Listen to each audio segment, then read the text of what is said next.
porque ela tem coordenado isso de uma maneira bastante profissional e certamente com muito carinho.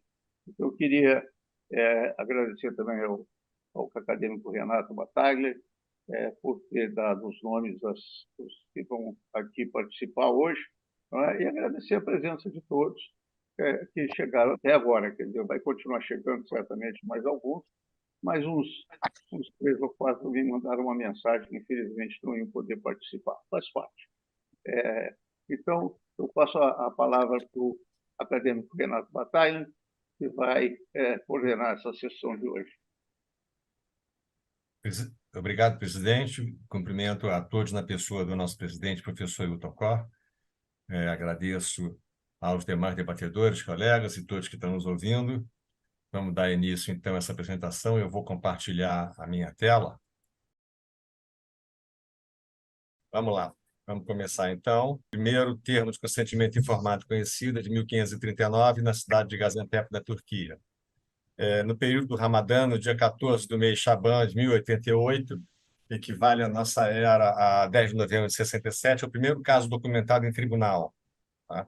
O paciente Yakub foi um contrato, contratou o médico Nicola, e esse contrato especificava direitos e deveres das partes, testemunhas e até o valor. Nicola recebeu 10 piastras para fazer esse procedimento, foi uma hérnia rafia. Mais adiante, em 1767, é um caso famoso que a ortopedia conhece. O paciente Slater processou 2 ortopedistas, o Baker e o Stapleton, e foi a primeira condenação que nós tivemos por falta de consentimento informado. A gente ouve muito que o Código de Nuremberg, já em 1947, não, o anterior, aí. A gente ouve muito que o Código de Nuremberg decretou que o termo de consentimento informado era essencial, mas atenção, ele era essencial para a pesquisa. Nuremberg estava se referindo às atrocidades que os nazistas fizeram, as experiências, as pesquisas, pseudo-pesquisa que fizeram. Então, ali ficou estabelecido que, para pesquisa, o termo de consentimento é assistencial. Nuremberg não fala em termo de consentimento para fins assistenciais. Só em 1981, na Assembleia da Associação Médica Mundial, houve a Declaração de Lisboa, em que, depois de ter sido legalmente informado sobre o tratamento proposto, o paciente tem o direito de aceitar ou recusar o tratamento. Próximo, por favor. Isso. As normas no Brasil sobre o consentimento informado, quando a gente pergunta isso, qual é a lei, qual é a norma? Nenhuma. A primeira que apareceu foi a LGPD em 2018.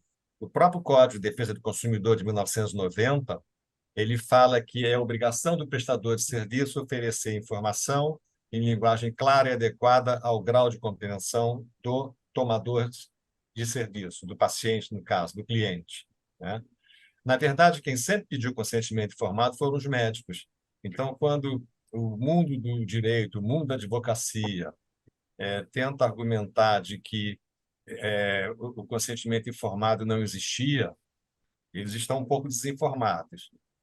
Eu botei esse 1931 interrogado porque eu mesmo, durante muitos anos, em palestras e até aulas de pós-graduação, eu sempre falei que o primeiro artigo que previa o consentimento informado era um código de 1931. E vejam que em 1931 não existia a ANB, que é de 53, 54, e nem o CFM, que é de 57, 58, né? Então, eu fui descobrir que, na verdade, o primeiro código no Brasil é de 1929. Então, já em 1929, havia um código do Sindicato Médico Brasileiro, e eu estou vendo meu amigo Jorge Darz aqui nos assistindo, acadêmico da nossa VMR. Que Então, era o nosso sindicato, né? pois é, isso aí. Então, o Sindicato Médico Brasileiro foi o primeiro a fazer o Código de Deontologia, naquela época, apenas 95 anos atrás. O próximo, por favor. Dilemas que nós temos, começamos a discutir, são as exceções ao termo de consentimento. E vocês estão vendo que eu não uso TCLE, termo de consentimento livre e esclarecido. Eu prefiro a linguagem inglesa, internacional, de informed consent, termo de consentimento informado, que eu parto do princípio que se ele foi consentido, ele foi livre, se ele foi informado, ele foi esclarecido, né? Depois nós vamos discutir um pouco mais sobre isso no debate, se for o caso. mas falamos em 3 exceções ao consentimento informado. A primeira exceção é o interesse público. Imagina um paciente que está surtando, agressivo, se tornando um risco para ele mesmo ou para quem estiver em volta dele. Eu não preciso de um termo de consentimento para sedar esse paciente, para contê-lo, para, de alguma forma, acabar com esse risco. Então, eu vou agir. Ele queira ou não queira, eu vou fazer alguma coisa para que ele não ameace a si próprio nem a ninguém. A segunda exceção é o paciente incapaz. Imagina o paciente que está desmaiado e eu preciso fazer um procedimento. Como é que eu faço? Vou esperar ele voltar à consciência? Não. Eu vou agir e depois nós vamos negociar, vamos discutir, vou conseguir o termo de consentimento dele. Existe um problema um pouquinho mais espinhoso, que é a incapacidade pela idade. As normas dizem que uma mulher de 16 anos tem direito a uma consulta com um ginecologista, por exemplo, sem a presença da mãe e sem a presença do pai. Imagina que esse ginecologista precise fazer um procedimento nessa paciente. Ora, com 16 anos, ela é legalmente incapaz de consentir. Há o risco desse consentimento informado ser considerado não válido pela justiça. Por outro lado, se ele resolver pedir o consentimento informado ao responsável legal, a mãe ou o pai, ele estará rompendo o sigilo dessa paciente. Ela pode dizer, não quero que conte para a minha mãe. Eu quero que o senhor faça o procedimento e a minha mãe não tem que saber nada disso. Então, isso é um dilema para a gente também ver o que os nossos debatedores, como eles veem isso. A terceira exceção é a renúncia ao direito ou de ser informado ou a recusa em assinar. A ideia é que nenhum direito é absoluto. Imagina um paciente que fala, nem me fala, doutor, não quero saber o que eu tenho, o senhor faça o que o senhor quiser, eu confio no senhor, acredito, não quero ser informado, não me diga o que eu tenho. Esse é um aspecto.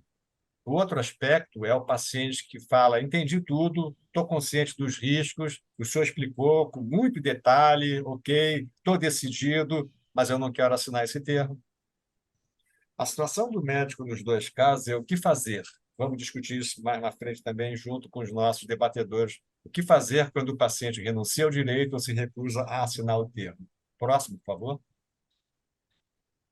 Indo além do termo de consentimento informado, nós falamos cada vez mais em tomada de decisão compartilhada. O que quer dizer isso? É um pouco diferente. No termo de consentimento informado, o médico explica para o paciente, todos vocês sabem disso, explica todos os dados para o paciente, colhe a assinatura do paciente, o paciente está ciente dos riscos, vantagens, desvantagens, etc., e temos o termo de consentimento informado. Há uma ideia de que o termo de consentimento informado poderia ser apenas uma postura de cooperação. Então, a tomada de decisão compartilhada é um outro viés, é uma outra maneira de ver. Mais ou menos o seguinte: eu, médico, explico ao meu paciente as possibilidades que nós temos. E eu deixo que ele escolha qual a possibilidade nós vamos fazer. Olha, eu posso tratar o senhor dessa forma, dessa forma ou dessa forma. Dessa forma, isso, dessa... eu explico. E o paciente, de repente, escolhe a segunda, quando eu talvez preferisse a primeira. Mas, se a escolha do paciente tiver embasamento ético, legal e for aprovada pela comunidade científica, eu médico, posso virar para o paciente e falar: seu João, a sua escolha não seria a minha primeira, mas eu não fico desconfortável em fazer como o senhor quer. Então, nós vamos decidir juntos e vamos tratar o senhor da forma como o senhor está preferindo. Isso é a decisão compartilhada.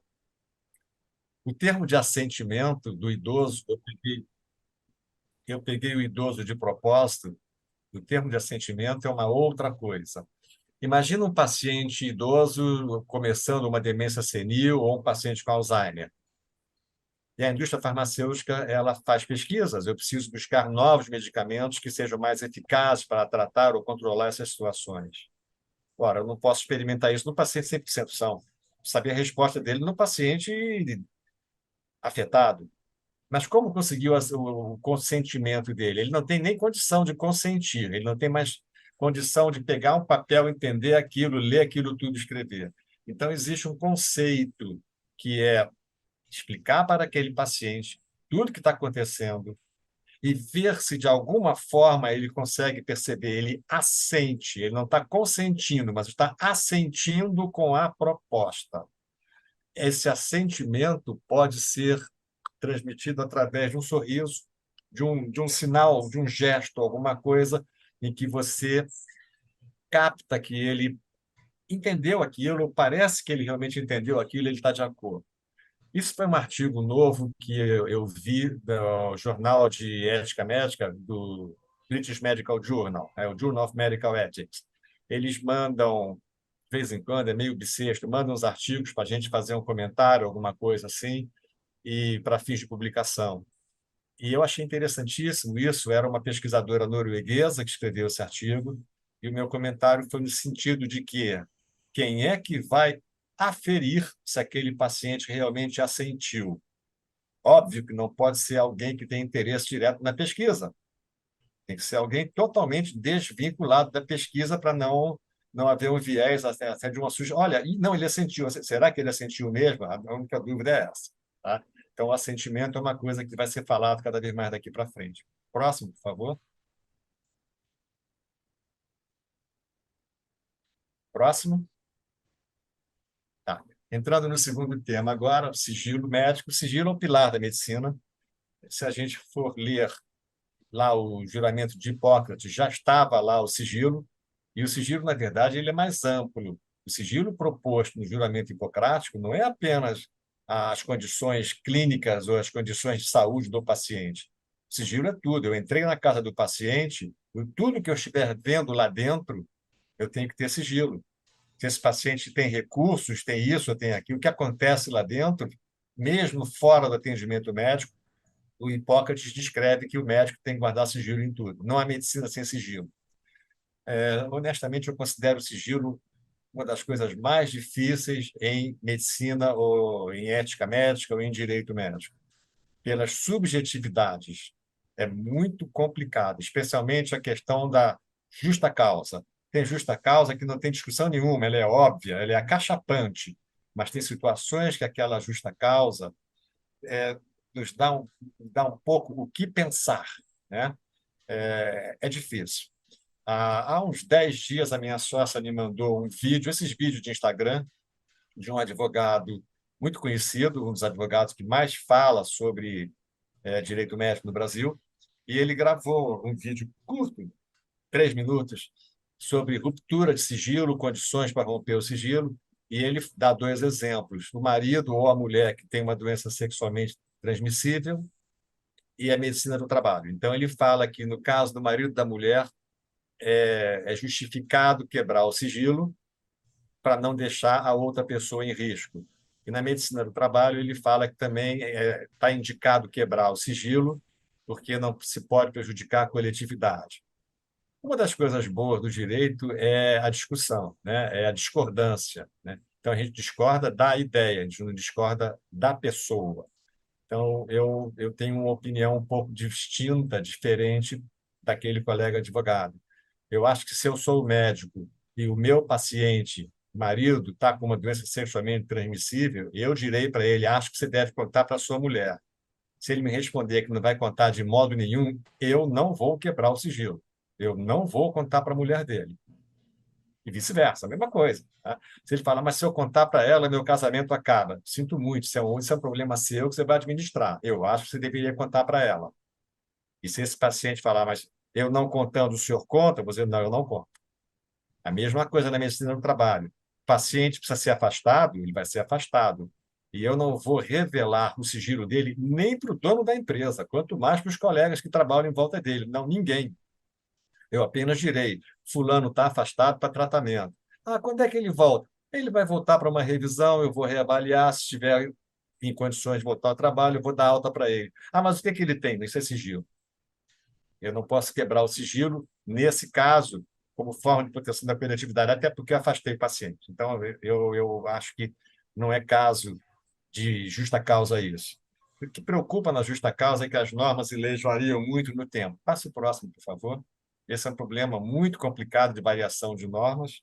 Então, nós pegamos emprestado do professor Genival França, que é uma referência para nós em direito médico, e ele fala que existem 3 escolas. Eu preciso que suba um pouquinho o slide, não tô, mas ok. A primeira escola é a escola abolicionista.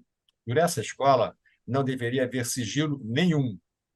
A escola abolicionista entende que o sigilo é uma farsa entre o doente e o médico e que a lei não pode prejudicar o interesse da sociedade. Felizmente, o Charles Valentino e o Jacomet não conseguiram convencer a sociedade de modo geral, e essa teoria abolicionista está descartada. Existe uma segunda escola, uma segunda corrente, que é a absolutista, que ela entende que o segredo é absoluto, ou senão será um embuste grosseiro. Francisco Castro discutiu isso em 1902, e ele dizia que o conceito absolutista do segredo, do sigilo médico, é exatamente igual ao conceito de confissão no direito canônico. Existe uma frase famosa de Santo Agostinho, que é: o que sei por confissão, sei o menos do que aquilo que nunca soube. Tá? Nós temos um colega acadêmico, o Monsenhor Aníbal Gil, e eu me lembro de ter conversado com o Monsenhor já há coisa de uns 2 anos sobre esse assunto, quando eu perguntei para ele: Monsenhor, o que acontece com uma pessoa que conta para um padre, exemplo, enfim, roubei, matei meu vizinho.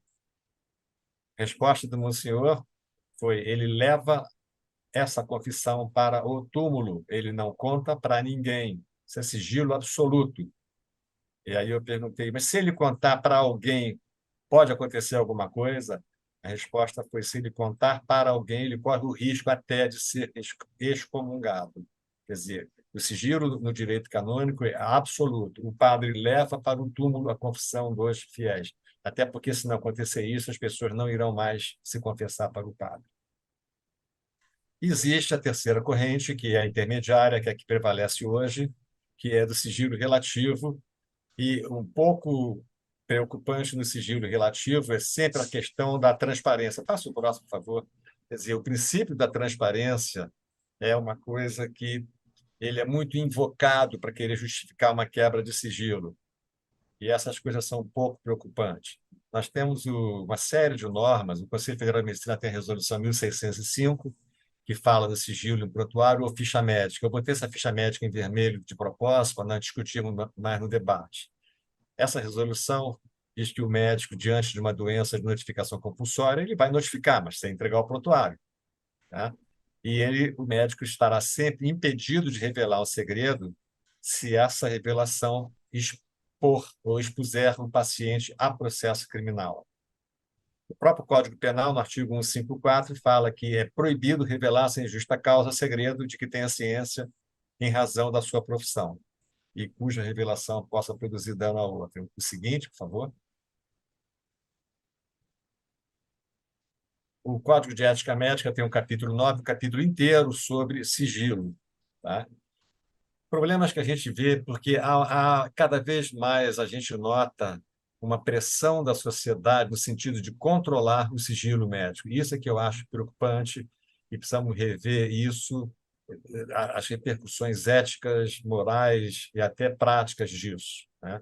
Nós estamos vivendo numa época de volatilidade cada vez maior. A sociedade é líquida, o trabalho é líquido, a relação médico-paciente está ficando líquida, os amores são líquidos. Aquele sujeito que entrava no emprego, ficava 20, 30 anos trabalhando naquela empresa, isso não existe mais. Existe uma brincadeira que é a pizzaria do Google. É quando o sujeito liga para o Google para encomendar uma pizza.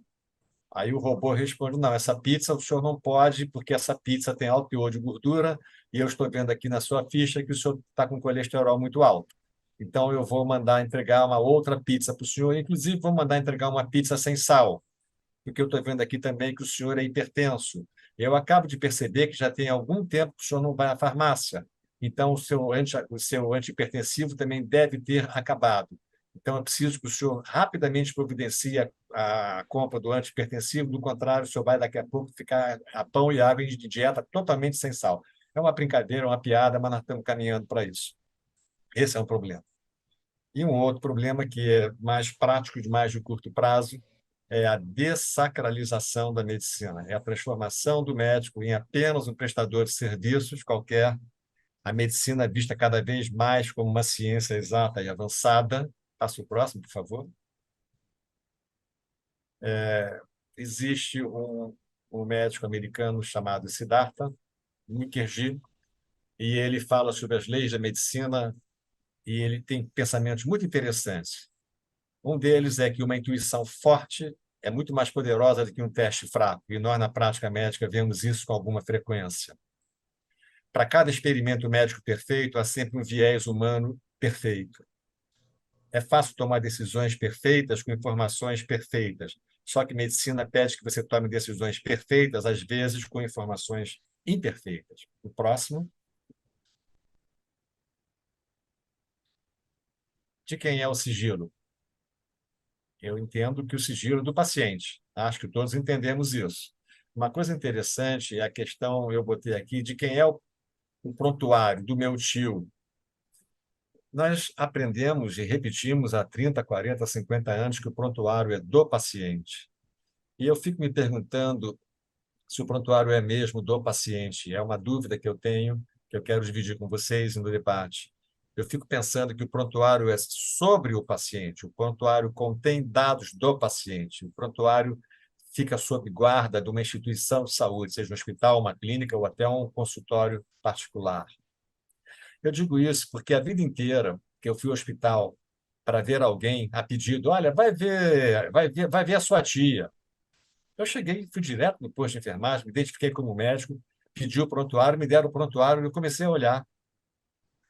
Hoje, que eu penso diferente, eu jamais faria isso. Eu chegaria primeiro para minha tia, dizia, tia, eu vim visitar a senhora deixa eu olhar o seu prontuário? Se ela falar, prefiro que você não olhe, não, prefiro que você converse com o médico, mas prefiro que você não olhe. Pronto, eu não vou olhar o prontuário. Só que nunca na minha vida, e eu vou agora para 40, sei lá, 44 anos, 48 anos de formado, nunca um médico me impediu de passar o prontuário quando eu falei que era médico e ver o meu pai, o meu tio ou o meu amigo. Nunca. E hoje eu me pergunto se eu agi corretamente. Eu acho que se eu sou médico de plantão hoje e um colega médico chega e fala, vim ver o prontuário do meu pai, eu respondo, primeiro deixa eu perguntar ao seu pai se ele concorda. Não é boa. Espero não ser antipático a fazer isso, mas acho que é um reflexo que nós médicos temos de acessar direto o prontuário. Imagina que eu estou pegando o prontuário do meu tio e eu não sabia, porque o médico escreveu no prontuário que era relevante que o meu tio tinha um comportamento sexual extremamente promíscuo, bissexual, pansexual, tudo. E o meu tio talvez não quisesse que eu soubesse disso. E eu fui direto no prontuário e fui ver isso. Então, aí eu aprendi uma outra coisa. O que é relevante, eu escrevo no prontuário. Se aquela hipersexualidade, promiscuidade do paciente não tem a menor relevância para o quadro clínico, eu omito. Eu entendo que ele confessou, me relatou aquilo em confiança, mas se aquilo não tem relevância, eu não vou botar no prontuário. Eu vou botar no prontuário que é relevante, porque outras pessoas vão ler o prontuário e talvez precisasse dessa informação. Um plantonista de noite, quando não estiver no hospital, talvez precisasse saber daquela informação. Então, o que é relevante, eu escrevo. O fisioterapeuta vai ler, o farmacêutico vai ler, o enfermeiro vai ler, mas todos eles estão obrigados ao sigilo. Tá? E uma outra dúvida para discutir com vocês é se é antiético negar a entrega de cópia da ficha ao paciente.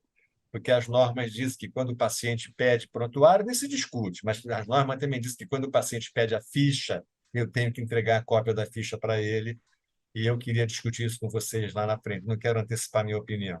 Tá? Para encerrar, o último ponto é aquela velha história. Não, volta, por favor, volta. Isso é aquela história do paciente que chega para o psiquiatra e fala: matei aquele vizinho que me olhava esquisito. O senhor não vai contar, não, né? O senhor vai me entregar para a polícia? Esse é um dilema interessante que a gente já andou discutindo em outras ocasiões e podemos rever, porque tem tudo a ver com sigilo. Eu agradeço. O próximo slide, por favor. Obrigado, agradeço a todos. Pode tirar o slide, pode voltar à tela nossa normal, à tela da academia. Vamos dar a palavra inicialmente, agradeço a atenção, vamos dar a palavra para a doutora Dilsa Ribeiro.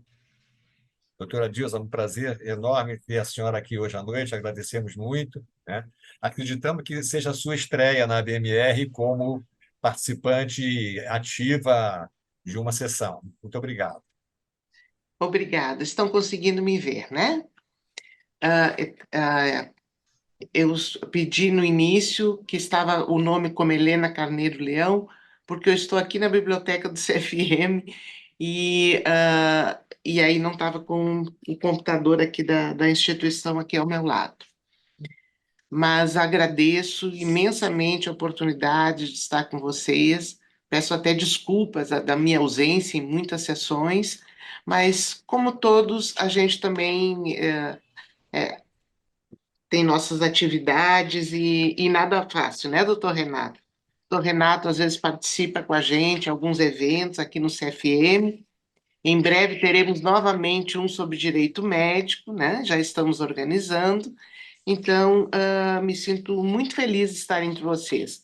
Está também com o doutor Roberto Dávila, foi nosso presidente, foi meu presidente, e tenho um carinho muito especial por ele. E a todos vocês. Doutor Jorge Dazi também conheço há muito tempo, né, do sindicato, e desde aquela época eu já estava atuando aqui no CFE. Eu vou fazer uma breve apresentação de quem eu sou, porque às vezes as pessoas podem não conhecer. É lógico, eu sou médica, tenho título de especialista em pediatria e administração hospitalar, tenho doutorado em bioética pela Universidade do Porto e acabei recente também sobre gestão em saúde internacional pela Universidade de Lisboa. Então, a gente tem um amplo trabalho aqui no Conselho Federal de Medicina, sou conselheira, e atualmente sou responsável da diretoria da Secretaria-Geral do Conselho Federal de Medicina. Falar sobre segredo médico, todo mundo sabe que a nossa profissão exige o segredo, né? Isso a gente aprende durante a faculdade e todos nós realmente procuramos ter o máximo de segredo. Eu fiz alguns comentários aqui, doutor Renato, basicamente para discutir que são as exceções do segredo médico. É esses os conflitos que a gente vive no dia a dia. Qual a exceção, né? Então, a manutenção do segredo circunstanciado, ele legitima a violação transcendente com base no interesse maior, que a gente sabe disso. Então, a manutenção do segredo atende ao interesse social fundado sobre o interesse pessoal. No concernente à relatividade do segredo, a garantia e a penação da sua violação, surgem questões muito significativas, cuja abordagem ela atende aspectos próprios da atualidade, não apenas éticos e jurídicos, mas também médicos e científicos. A gente não pode nunca esquecer dessa realidade. Como falou sobre a justa causa, que eu acho que é onde a gente mais também tem conflitos nos próprios hospitais. Eu fui diretora por muitos anos de um hospital e quando a gente começou a colocar a parte do consentimento dos pacientes, do assentimento, como o doutor Renato também relatou aí. Foi excelente a sua colocação, doutor Renato, fácil de entender, né? E realmente as dificuldades que a gente tinha, principalmente num hospital onde a direção era por religiosos. Então, a gente tinha muita dificuldade nessa questão da justa causa. O significado e a extensão da justa causa, do dever legal, do consentimento, como exceções permissivas do ato de violar o segredo médico, tornam-se importantes na análise da conduta.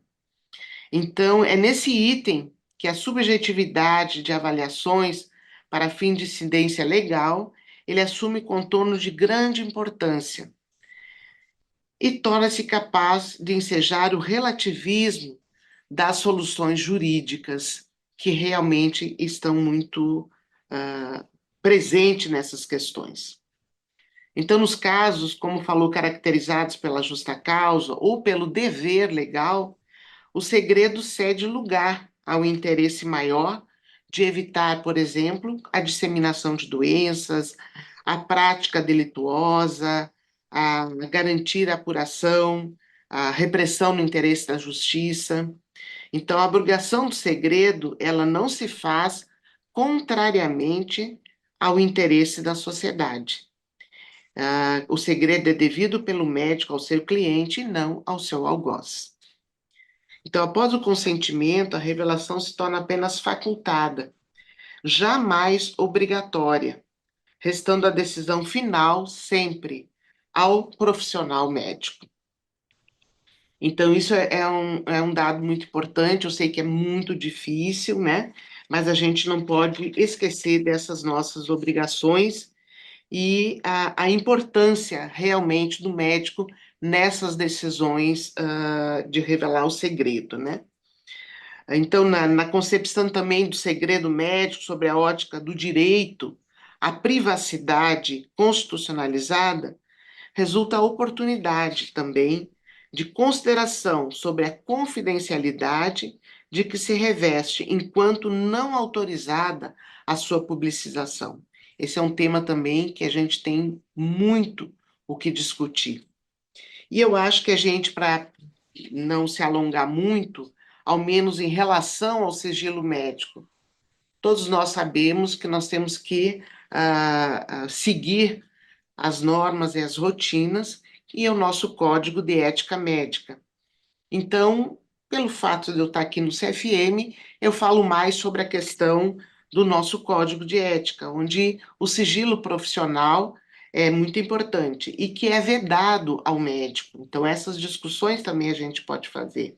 Então, é vedado ao médico revelar fato de que tenha conhecimento em virtude do exercício de sua profissão, salvo por motivo justo, que acabei de falar sobre a justa causa, dever legal ou consentimento, por escrito do paciente. No caso de paciente incapaz, aí é outra realmente outra discussão. Então, permanece essa proibição, mesmo que o fato seja de conhecimento público ou o paciente tenha falecido. Permanece essa proibição. Quando de seu depoimento como testemunha, nessa hipótese, o médico ele comparecerá à autoridade e declarará seu impedimento. E na investigação de suspeita de crime, o médico estará impedido de revelar segredo que possa expor o paciente a processo penal.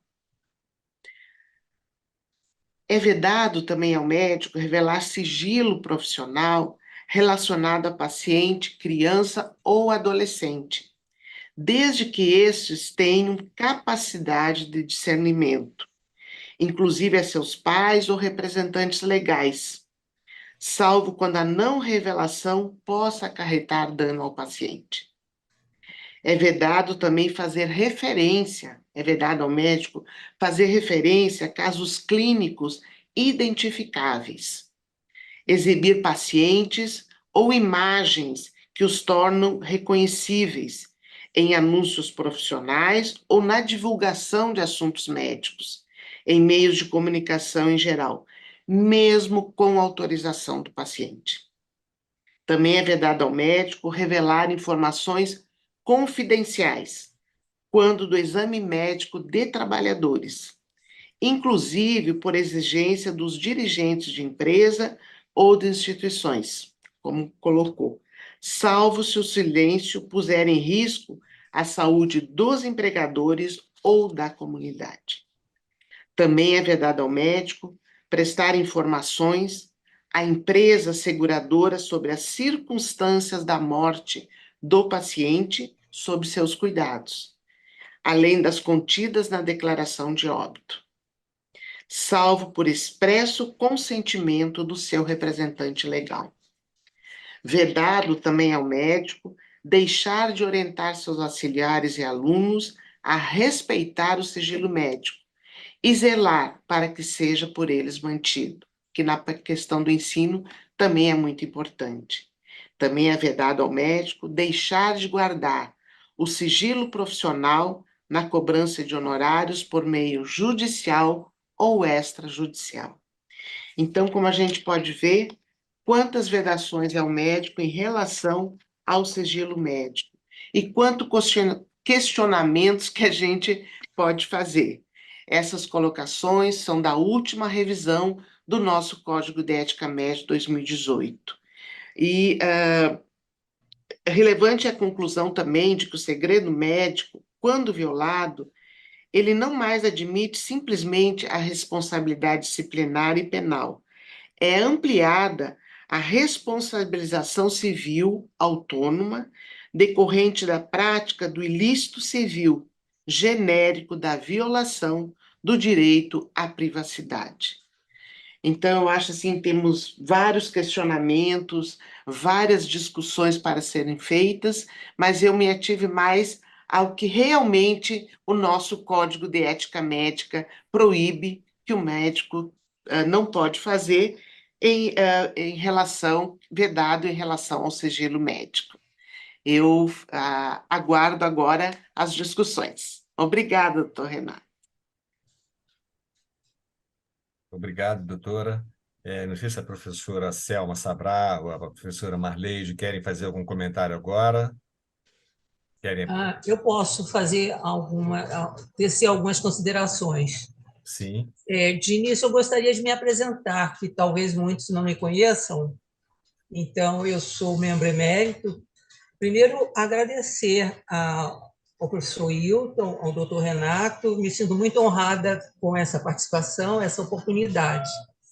A minha formação como médica é extensa como neurologista, mestrado, doutorado, livre-docência, e há alguns anos eu me formei também em Direito, e é possivelmente por essa razão que o doutor Renato e o professor Hilton concordou com esse convite, né? E coincidentemente, eu me interessei mais exatamente sobre o sigilo médico e outros aspectos, no caso da iatrogenia, né? E as implicações legais. Bom, eu vou tecer algumas considerações e talvez um pouco repetitivo, mas são questões tão importantes que eu peço a autorização para essa repetição. Primeiro que o doutor Renato comentou que a questão do sigilo médico é muito antigo. O próprio juramento de Hipócrates bem caracteriza essa obrigação, não só do ato médico, da relação médico-paciente, mas todo o seu entorno, aspectos sociais, inclusive, da residência. Então, é bem amplo. Aí podem perguntar, mas por que, se é tão antigo, por que está vindo tanto à baila? Simplesmente porque a nossa sociedade ela está muito permissiva em relação à individualidade, à informática, a era da informação, ela está expondo todos. E, com isso, a própria relação médico-paciente tornou-se vulnerável, porque o ato médico, a relação médico-paciente, altamente expõe muito o indivíduo. E ele se expõe à sua individualidade, segredos, particularidades. Então, comparada ao que o doutor Renato falou, é um sacerdócio, né? E impede qualquer manifestação em contrário àquele ato que foi isolado, íntimo. Bom, mas então, é tão importante no momento que a legislação é muito ampla. O doutor Renato, que exerce plenamente o direito, eu até sou inscrita na OAB, mas não tenho um exercício amplo, mas eu tenho muito interesse pelo direito. Praticamente todos os códigos eles contemplam a questão do sigilo, praticamente todo. Código Civil, Código de Processo Civil, a doutora Dilsa comentou a questão da participação em uma tribuna de um médico que seria testemunha, ele está impedido, né? Isso é do processo civil, do Código de Processo Civil. O Código Penal, ele aborda também essa questão, mas num contexto mais amplo, do sigilo profissional, não só do médico, profissional. O Código do Consumidor, o Código, a Constituição, e, mais recentemente, a Lei Geral dos Dados de 2018 também contempla com essa preocupação da divulgação. Então, a preocupação em proteger a intimidade, o zelo é total. E, como regra geral, isso também no Código de Ética Médica, nas suas várias resoluções, basicamente, a regra é não desvelar. A regra é essa, é muito simples. O resto é exceção. Então, para a gente não errar, nunca. E quais serão as exceções? Existem as exceções. Primeiro, inequivocamente, judicial. Se houver uma imposição legal, teremos que desvelar, teremos que apresentar esse fato. Mas existem outras, existem doenças de notificação compulsória, e isso não fere a nenhuma norma, é uma obrigação. Aliás, se não comunicar, aí sim que o médico pode ser penalizado. O doutor Renato, ele terminou a sua apresentação com uma questão extremamente instigante. O quanto o médico pode revelar algo que vá induzir a um processo penal no indivíduo, revelar um crime. Como bem disse o doutor Renato, em direito, tudo pressupõe legislação e muito discernimento, muita ponderação. E eu entendi que, no caso, era um indivíduo psicótico, um indivíduo doente mental. Então, no caso das exceções, temos que considerar a necessidade de revelar. A necessidade. O indivíduo vai cometer um crime, vai gerar um dano contra ele ou contra outro. Então, haverá necessidade. No caso, como regra, também não é, doutor Renato? O médico não pode revelar algo que induza o paciente a responder ao processo penal. Ele não pode. Uma mulher que fez um aborto sem estar dentro dos seus pressupostos de legalidade, o médico, apesar das suas convicções, ele não pode revelar. E aí entra uma questão que eu vou encerrar, que é a seguinte: a questão do sigilo médico não frequenta muito os tribunais, não é isso, doutor Renato? Em relação, por exemplo, à questão do chamado erro médico. Proporcionalmente, muito menos, muito menos. E quais seriam as causas? Primeiro, pelo cuidado, pelo zelo, né? E segundo, eventualmente, o paciente não tem ainda noção dos seus direitos. Provavelmente isso está pesando ainda muito. E vai pesar mais, os tribunais receberão mais essas demandas quando os pacientes entenderem que é ele que é o centro da relação médico-paciente. Ele tem muitos direitos, os médicos, a equipe da saúde tem muitos deveres. Então, possivelmente, essa demanda vai aumentar, mas, no momento, não é muito frequente, não é tão frequente. E os casos mais frequentes são dessa natureza, tipo o médico, em função das suas convicções, denuncia aquela senhora ter cometido um aborto que não estava dentro das normas, legais. esse médico, essa médica que fez essa denúncia, essa pessoa vai sofrer sanções penais e éticas do Conselho Federal de Medicina.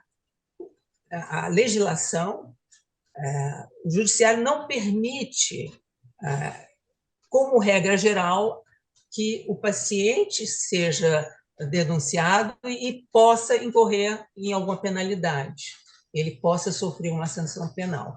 Basicamente, são essas considerações, que podem ser iniciais, e depois, se for o caso, eu comento, mas se for assim, também demandada. Muito obrigada. Obrigado, doutora Marleide. Professora Selma Sabrá, queria fazer algum comentário? Boa noite, bem-vinda. Boa noite, tudo bem? Bom, para quem também não me conhece, eu sou Selma Sabrá, sou médica, professora, e, na realidade, eu também sou advogada, tenho OAB, faço parte do Direito Médico, até a convite do doutor Renato, do Direito Médico da OAB Barra, e tenho realmente, assim, já trabalhei na Defensoria Pública da União, trabalhei na Defensoria, fazia até como bacharel voluntário, então acompanhei muito também a área criminal na Defensoria Pública do Estado, que é onde eu fiz até uma pós-graduação nessa área de Direito Civil e Direito Penal. Então, na realidade, e como professora, né, eu sou professora da UF, da Universidade do Grande Rio, da AFIA também, não preciso falar há quantos anos, mas há muito tempo. Então, na realidade, o que a gente observa é que essa preocupação que a gente tem com o sigilo médico é importante. Por quê? Principalmente porque nós estamos discutindo casos com os nossos pacientes. Então, como educador, a gente já tem que começar, primeiro, que eles também tenham conhecimento do Código de Ética do Estudante de Medicina para saber que só o juramento de Hipócrates a gente vai fazer depois de formado. Então, enquanto isso, enquanto estudante de medicina, você já tem que ter noção e consciência de que tudo aquilo que você está vendo, você não pode difundir com outras pessoas. E a gente tem que discutir o prontuário médico. Então, eu sei que a gente tem a legislação da Lei de Proteção de Dados, eu passo isso para os alunos, tem uma outra que a gente fala também, que é especificamente da segurança do paciente, que é uma lei também de 2014. Então, isso tudo a gente passa para os alunos para que eles possam aprender, porque na hora que a gente vai discutir, que a gente vai apresentar um caso, tem toda essa preocupação com o anonimato, para não precisar botar o nome do paciente. Então, a gente sabe que, na teoria, a gente vai fazer uma discussão, uma apresentação de casos, e tem que falar qual é a patologia, porque muitas das vezes a família pode não saber, mas para você entender e fazer um raciocínio clínico em cima do que está acontecendo de fato, você tem que ter ciência dos fatos para poder tentar fazer, na realidade, o diagnóstico e, a partir daí, fazer a sua conduta relevante e específica do caso. Agora, no dia a dia, a gente sabe que, muitas vezes, a gente tem várias e várias surpresas. Quando eu estava fazendo a minha... trabalhava como médica do Estado e trabalhava no pavilhão Floriano Stoffel, até na época de ciência da doutora Evelyn, simplesmente chegou uma paciente com um quadro, uma adolescente, com um quadro de uma dor abdominal, que, quando a gente examinou, ela estava precisando internar para o hospital porque ela ia parir. E ninguém sabia que ela estava grávida. A mãe fez um escândalo, mas, assim, é aquilo que foi discutido no início. Tem certas situações que você tem que chegar e falar, ela vai ter que internar, porque não tem o que fazer. Você tem que tratar o paciente, senão como é que vai ser feito? Essa paciente internou. A outra vez, mesmo lá no outro hospital também, da UFRJ, chegou uma paciente, mesma coisa, com quadro de dor, e ela estava simplesmente grávida. Então, tem certas situações, é diferente de você entrar com uma adolescente que ela pede para você conversar com ela em particular, e sempre que tiver um exame, até a gente até discutiu isso com o doutor Renato, você tem que ter alguém, né, uma enfermeira, alguém junto com você para poder conversar, às vezes, com a paciente. Às vezes perguntava, porque a mãe, às vezes, chegava e falava assim, queria conversar com você para perguntar se já tinha tido relação, só que o sigilo médico é o sigilo médico, a não ser que a vida da paciente, no caso, a paciente está grávida, tem que internar porque ela está parindo. Então, são situações que a gente tem que estar atento, porque às vezes você tem que dar realmente prioridade. Uma vez eu peguei um paciente, na realidade, foi um acidente que teve no Terreirão, chegou um recém-nascido, eu estava no Rocha Faria, e um recém-nascido chegou e o delegado entrou e queria tirar a criança do hospital, queria informações. Eu falei, olha, a mãe tinha morrido e quem tinha roubado o bebê pegou, só que a criança não tem como sair do hospital. Eu tenho que fazer uma avaliação para ver como é que a criança está, mas você não pode, eu tenho que pegar. Eu falei, olha só, a criança não vai sair daqui, a criança não tem como depor, né? A criança precisa de cuidados médicos. A criança chegou aqui agora, então o senhor vai fazer o que o senhor quiser, mas agora, nesse momento, eu tenho que cuidar da criança. E não vou deixar ninguém entrar aqui, nem ninguém fotografar, porque a gente tem que zelar a proteção da criança. E aí ele pegou, de qualquer maneira, eu falei, primeiro, eu tenho que testar até fazer, ver como é que está a glicemia dessa criança. O que ele vai querer levar para a delegacia? Eu falei, essa criança vai depor? Prende lá a pessoa que roubou a criança e a criança tem que ficar aqui. Ela vai para a UTI neonatal, ficou para fazer toda a investigação.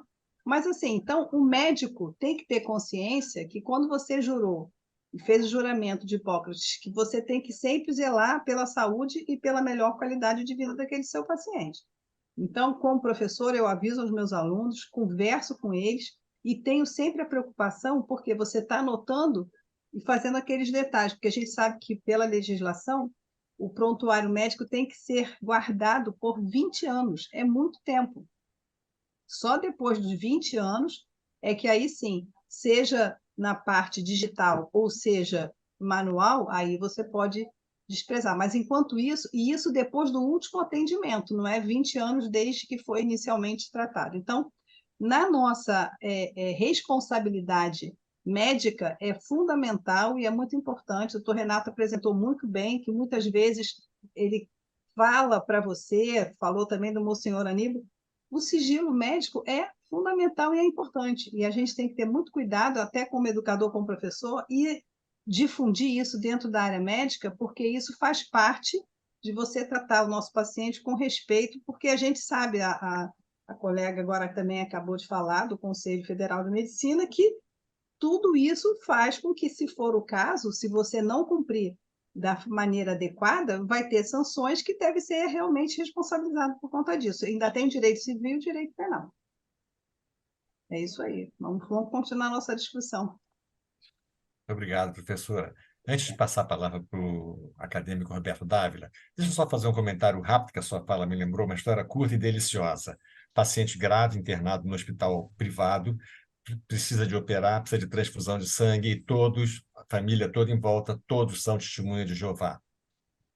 O médico percebe num dado momento, pelo olhar do paciente, uma certa angústia, e aí ele toma a decisão de tirar todo mundo do quarto, todo mundo para fora, ficar só ele e o paciente. E ele vira para o paciente e fala, eu notei uma inquietude, uma ansiedade no seu olho, o senhor quer me dizer alguma coisa? Tem alguma coisa que eu não saiba?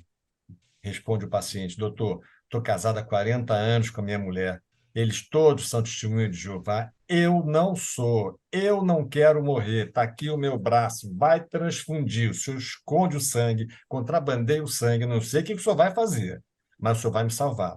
E sigilo total, nós vamos dizer que com as minhas rezas, com a minha fé, Deus iluminou a sua mão, o senhor me salvou. Assim foi feito. Essa história foi contada publicamente no primeiro congresso do CFM por um juiz, eu estava presente lá, foi muito interessante. Então, isso aí, sabe o que me ensina, professora? Talvez o médico jovem ainda não tenha essa percepção, isso vem com o tempo, é você olhar para um paciente, aquele olhar clínico, como dizia o saudoso Clementino Fraga, eu fui aluno do Clementino, é você olhar o paciente, você perceber alguma coisa, e aí vem o sigilo, eu preciso conversar só eu e ele, afasta a família toda daqui. Professor É isso Roberto aí. Dávila, meu amigo, há apenas 53 anos, é o nosso próximo comentarista, o nosso próximo palestrante para fazer suas observações, por favor. Muito obrigado, doutor Renato Batalha. É uma honra participar contigo e escolhido por você, um colega de turma querido lá da Federal do Rio de Janeiro, turma de 1976, junto com Sérgio Franco, que está ali E também com a aí turma, também. e muitos outros, Galvão, José Galvão Alves, uma turma fantástica. E como é gostoso participar de um evento com três mulheres inteligentíssimas e não me sobrou nada para falar, apenas dizer que concordo com tudo que foi falado. Na verdade, eu e Dilsa, doutora Dilsa, nós estamos em desvantagem, né? São três advogados e médicos. Nessa hora eu sinto muita falta. Eu sonhei, eu estava perto dos 60 anos, eu pensei até em fazer um curso de direito por puro diletantismo. Mas achei que eu tinha assumido naquela época a presidência do Conselho Federal de 2009 a 2014 e achei que seria uma sobrecarga de atividades. A gente gosta de fazer as coisas bem feitas e acabei desistindo. Cheguei a me matricular, mas Poxa, não compareci na primeira aula e abandonei é, antes de participar do curso, lá em Brasília, o Dilson, quando eu Foi. estava, quando eu estava lá. É, de qualquer maneira, fiz um mestrado em neurociências e comportamento e me dediquei muito tempo ao comportamento dos médicos infratores ao código de ética, né? Isso permitiu que muitas outras dissertações fossem feitas em outros estados, os registros de médicos processados e condenados e qual a pena recebida e quais os artigos. Eles existem na maioria dos conselhos. Hoje, o mundo digital ficou mais fácil, você aperta uma tecla e sabe quem foi condenado, que pena e quais os artigos. Então, é possível hoje até se ter essa dimensão. É claro que nós temos uma percepção. Eu sou professor aposentado da Universidade Federal de Santa Catarina e atualmente estou numa universidade particular nos últimos 10 anos. Me aposentei em 2011 na Federal, 2011 e 2014, quando deixei a presidência do Conselho, entrei numa universidade particular e tive a honra até de entregar o diploma para minha neta mais velha, de médica. Então, eu já sou um senhor que entregou o diploma a dois filhos médicos e a uma neta médica. E essas são memórias que eu carrego, muito orgulhoso, né, de saberem que o avô se dedicou, uma época da sua vida, paralelamente à vida profissional, se dedicou ao Conselho de Medicina, se dedicou a estudar comportamento médico, e foram 30 anos dedicados ao Conselho Regional de Medicina de Santa Catarina e 15 anos dedicados, como conselheiro, 15 anos dedicados ao Conselho Federal de Medicina, onde tive a oportunidade de ser corregedor, vice-presidente, depois presidente.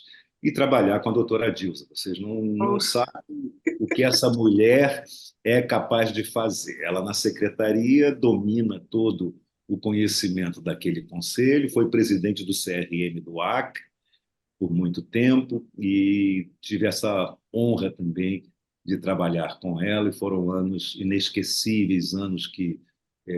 Atualmente, para terem uma ideia, 10 anos depois eu volto para o Conselho Regional de Medicina outra vez e, e vejo casos diferentes. Eu assumi em 1º de outubro, depois de 10 anos, volto, 11 anos, na verdade, eu volto ao Conselho de Santa Catarina e tenho visto coisas que nunca vi nos 30 anos anteriores. E é sobre isso, rapidamente, Renato, se você permitir, que eu quero falar. Nós, antes desse mundo líquido que você falou, você citou claramente o professor Zygmunt Bauman, né, com toda essa questão dessa volatilidade e dessa sociedade. Mas antes dela, nós tivemos a sociedade espetáculo, né? E parece que ainda estamos. Então, ultimamente, eu tenho visto muita coisa tipo Instagram TikTok, com revelação de sigilo que eu jamais pensei na minha vida. A doutora Marleide também tocou nessa necessidade que as pessoas têm de se exporem. Até prato de comida, as pessoas perdem tempo filmando alguma obra de arte, mas não admiram a obra de arte. Vem um monumento, tiram fotografia, selfie, mas não admiram o monumento, não sabem o que significa aquele monumento. Mas é para mostrar para o mundo que elas são muito especiais na sua vida, vamos dizer assim, artificial até, porque aquela não é a vida real. Então, eu tenho ficado assustado com o que eu estou vendo nos últimos meses no Conselho Regional de Medicina e como a vida mudou, como a medicina mudou. E sendo professor, aposentado, e agora nos últimos 10 anos numa escola privada, eu vejo que, por mais que nós, os professores mais velhos e muito conscientes do seu papel formador, lidamos com outro tipo de alunos, né? Há uma banalização, exatamente pela sociedade do espetáculo, e por esse mundo líquido, a sociedade líquida, os amores líquidos, há uma banalização de tudo. Então, isso me preocupa muito, porque nós sempre vivemos, né? E formamos na década de 70, que a confiança era o principal. Não há, e sempre lembramos daquela frase: não há medicina sem confiança, não há confiança sem confidências e não há confidências sem segredo. Então, isso era tão forte para nós, e é até hoje, que nós não entendemos essa volatilidade, essa banalização, essa elasticidade, vamos dizer assim, complacência comportamental, né? São comportamentos que eu jamais pensei que assistiria. Por exemplo, um podcast, um médico e o paciente mesmo manda uma nota dizendo que o médico é fantástico e que cuidou dele muito bem, e na hora que o entrevistador pergunta ao médico se foi realmente um caso difícil, ele diz que foi, porque ele tomou isso, tomou aquilo, que afetou a libido dele, que ele teve um problema de dificuldade sexual. Quer dizer, numa entrevista, num podcast, praticamente identifica o paciente, conta coisas da sua intimidade, da sua privacidade, e depois acha que não fez nada, que isso é normal, porque o paciente autorizou, não interessa se autorizou. Eu sei, e o doutor Renato falou muito bem, que o dono das informações que estão num prontuário, guardado num hospital, até mesmo no consultório, e compreendo, querido Batalha, que a ficha médica é um prontuário, eu tenho essa percepção, já discutimos isso uma vez, mas eu continuo pensando muito nisso. Ela tem a mesma obrigação daquelas informações serem guardadas no meu consultório, mas o dono daquelas informações, ele pode não ser dono do prontuário. Quem guarda o prontuário é o médico no seu consultório ou a instituição na qual ele esteve internado. É o depositário fiel, como nós chamamos daquelas informações. Mas o dono daquelas informações é o paciente. E se ele quer expor ao mundo que ele teve, as doenças, os seus problemas sexuais, é um problema dele. Agora, não será por mim que o mundo saberá sobre ele. Então, nós precisamos manter forte. Eu penso que a atividade médica ela tem 3 deveres fundamentais, que é o dever de cuidado, primeiro, né? Nós temos uma obrigação fiduciária, e vejam que a confiança aparece aí logo em primeiro lugar no cuidado.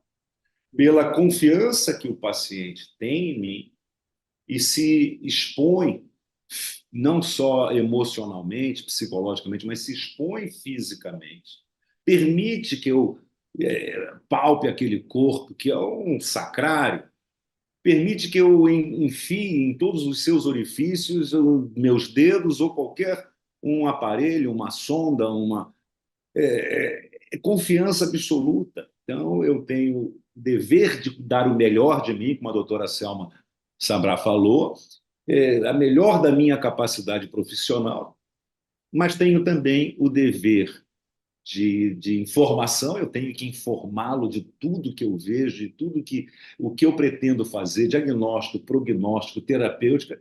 Eu acho que hoje não existe mais aquela medicina que era paternalista, eu sou médico, eu sei o que faço, mas sim é hoje uma medicina compartilhada. Eu não posso dar um passo sem que compartilhe as minhas angústias também, como tratar. Então, você trouxe as exceções, e as exceções são exceções, são particularidades que nós, num ponto mais avançado, devemos orientar, mas, graças a Deus, são exceções. Mas o dia a dia mostra constantemente infrações ao comum. É isso que me preocupa mais. São médicos jovens, médicos de 10 anos no máximo de formato. Eu me lembro de um caso que eu vi há pouco tempo sobre vaginismo.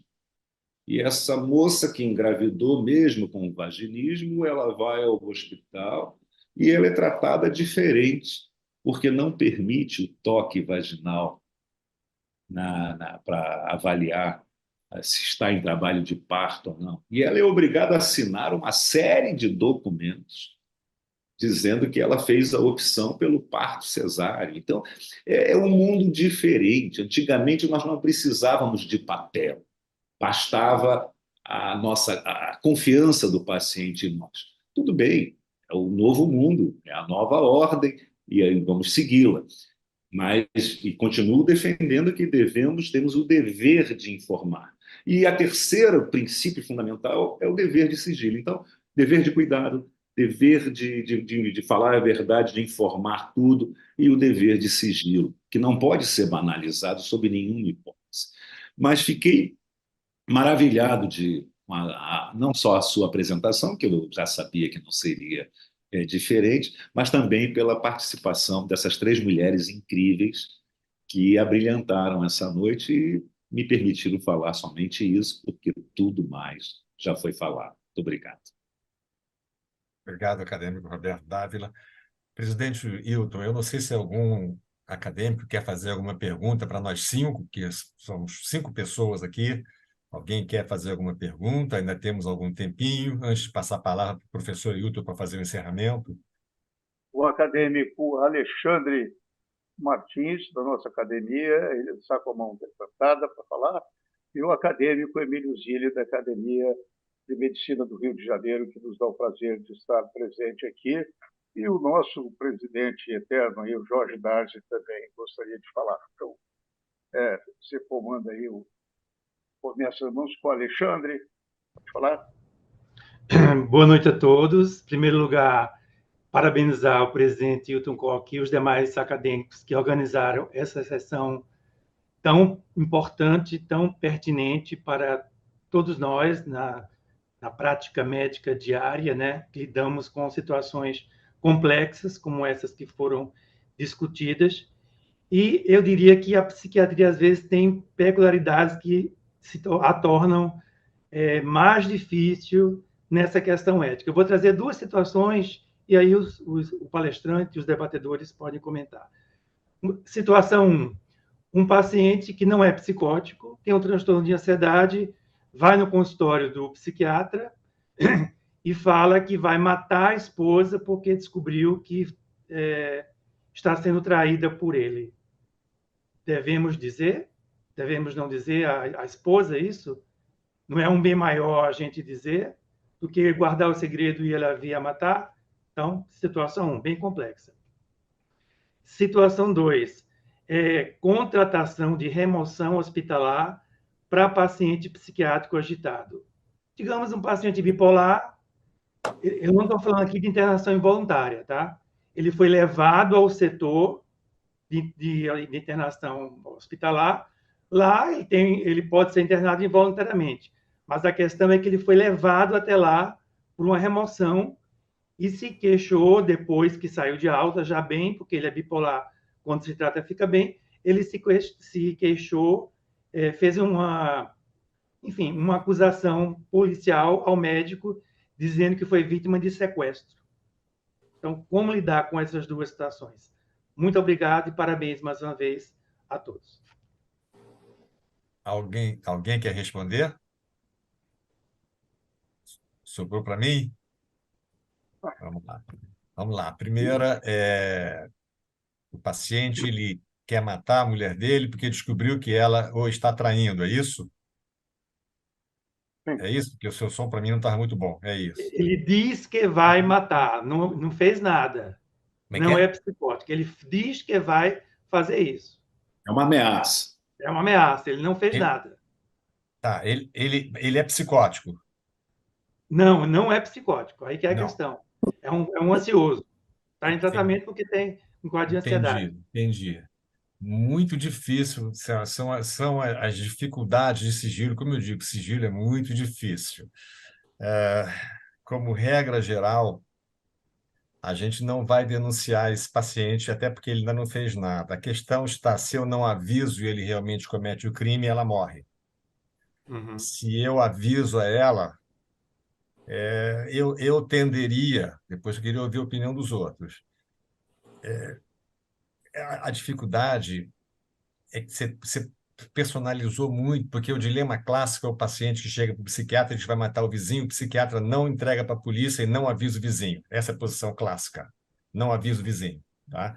Até porque ele pode nunca matar o vizinho. Imagina o transtorno que você vai causar. Denunciar o paciente você não pode, porque você vai colocá-lo em processo penal, ele não pode. Existe uma regra que quando o meu cliente, quando o meu paciente é a vítima, eu posso denunciar. Quando o meu paciente é autor do crime, eu não posso denunciar. Agora, ele anuncia que vai matar a esposa. Não vale sair pela tangente dizendo que eu vou mudar a medicação, que eu vou fazer uma internação compulsória, não vale, tá? Não sei a resposta. Lamento.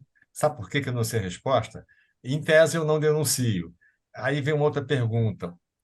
Você está atendendo um adolescente, você é psiquiatra, e o adolescente fala para você que está pensando em se matar. Você vai avisar o pai ou a mãe ou não? Eu avisaria. Eu Eu avisaria. avisaria.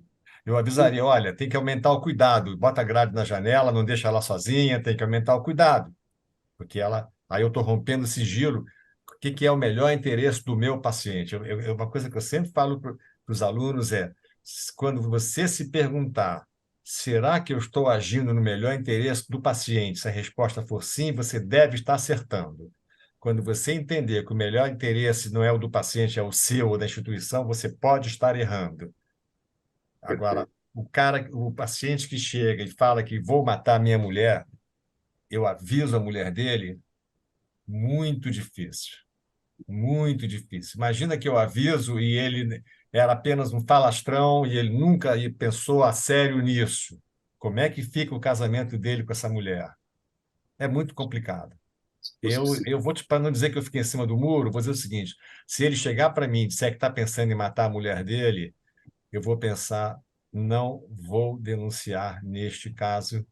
E se eu não sou a palmatória do mundo, eu não sou o cara que resolve tudo, eu estou mantendo o sigilo, porque se eu não preservar o sigilo, acabou a minha relação, não existe medicina sem sigilo, e vou correr o risco, até porque a vida não é Mas perfeita, eu não sou super. avisar a mulher. E avisar a mulher, desculpa. Perdão? Avisar a mulher. Não, porque dá no mesmo, você está rompendo o sigilo. Eu não sei o que que os outros querem falar alguma coisa. Se me botou numa banana danada, eu não denunciaria. Se ele fosse psicótico, talvez a gente avisaria, mas assim, só ansioso, Não sei se só é mera raiva, explosão de raiva, é difícil. Por isso que eu falo de sigilo, é muito difícil. difícil. Tudo E bem? depende também, né, doutor Renato, do contexto familiar. Se o médico está atendendo, ele Sim, tem uma noção de como é a questão de relacionamento familiar. Isso é muito Vai passar importante. aqui atrás? com certeza. Vai passar aqui atrás? Não? E eu acho que, pelo menos, como ele, pela legislação da manutenção do sigilo médico, a princípio, ele não poderia fazer, ele deveria trabalhar esse paciente para tentar convencer que essa não é uma solução, que isso vai gerar problema, que isso ele vai poder ser preso, que de repente essas coisas não acontecem isso. E eu mandaria ele voltar amanhã e depois de amanhã e depois de amanhã, porque aí, Bom, enquanto ele estivesse voltando para conversar, eu, com certeza, de tanto ele voltar hoje, amanhã e depois, ele já ia esquecer da ideia e falar, pô, eu tenho que conversar com ela de novo, vou ter que saber o tudo que está bem. acontecendo. E com isso, vai persuadindo a ideia para deixar isso para trás, porque aí você fala, olha, mas pode ser que não seja assim, pode ser que não tenha sido desse jeito. Aí a dúvida vai fazer com que, de repente, ele desiste, né? Então, agora, essas coisas são complicadas, porque Não, a gente... exatamente, é o que eu estou dizendo. Eu não vale dizer que vou aumentar vou prescrever uma medicação mais forte, ou vou fazer uma internação. Não é isso. Eu estou tentando, no parâmetro que ele colocou. É difícil, muito difícil. E a contratação O da outro, remoção o outro da hospitalar? internação compulsória, ele está alegando que foi sequestrado. Ora, tem indicação médica para fazer internação. Tem indicação. Não, mas, desculpa, não é internação compulsória. Ele se queixou de ter sido levado até o serviço de que interna. Foi internado involuntariamente, isso existe, é legal. Mas ele fala que ele foi sequestrado por uma ambulância mandada pelo médico. E aí levado até o hospital. A internação involuntária, isso existe, é legal. É porque o seu som não está muito bom. Vamos lá. O médico indicou uma internação, é isso? É uma remoção hospitalar. Remoção. Tá, ele estava no hospital, foi indicado uma remoção para um outro. Chegou no outro, Não, ele estava em casa, agitado, e o médico mandou um serviço de remoção para levar ele para a unidade de internação. sim. A E como é que questão ele toda foi foi? a remoção. Ele Tá, disse que foi sequestrado. sim, mas Isso é ele um foi caso levado. real que aconteceu Então com um vamos lá. colega. Quando a ambulância chegou na casa dele, ele estava lúcido, Estava agitado. agitado. Ele foi sedado. Eu suponho que sim, porque Acho senão que não tem sim. como. Foi sedado e colocado numa ambulância. Havia Uhum. uma indicação médica para esse procedimento. Está perfeito. Eu estou supondo que o médico examinou o paciente, avaliou o paciente, entendeu que no melhor benefício do paciente ele tinha que ser sedado e transportado para algum lugar. Chegando nesse lugar, o paciente talvez já tivesse se recuperado, recobrado uma clareza de raciocínio, ou baixado a ansiedade, ou a bipolaridade dele. E nessa hora ele entende que sofreu uma violência, que foi sequestrado, que foi transportado contra a vontade. Eu não vejo nenhum problema para o médico para isso, está tudo documentado. Não vejo problema para o médico. Não sei o que os colegas pensam, mas eu não vejo problema. Vamos ouvir o Emílio Zilli, vamos ouvir algumas pessoas, depois junta isso e o pessoal responde, talvez seja melhor. Já estamos num adiantado de hora também. E depois o bom senhor Aníbal Gil Lopes, que também gostaria de falar. Pode falar, Bom, Emílio. boa noite a todos. Em primeiro lugar, parabéns, né? Eu gostaria muito de, abraçando o meu amigo Wilton Kopp, eu gostaria de abraçar tantos amigos queridos que eu vejo aqui nessas imagens à frente do meu stand. Realmente é até emocionante falar para cada um de vocês, estar vendo cada um de vocês depois de tanto tempo.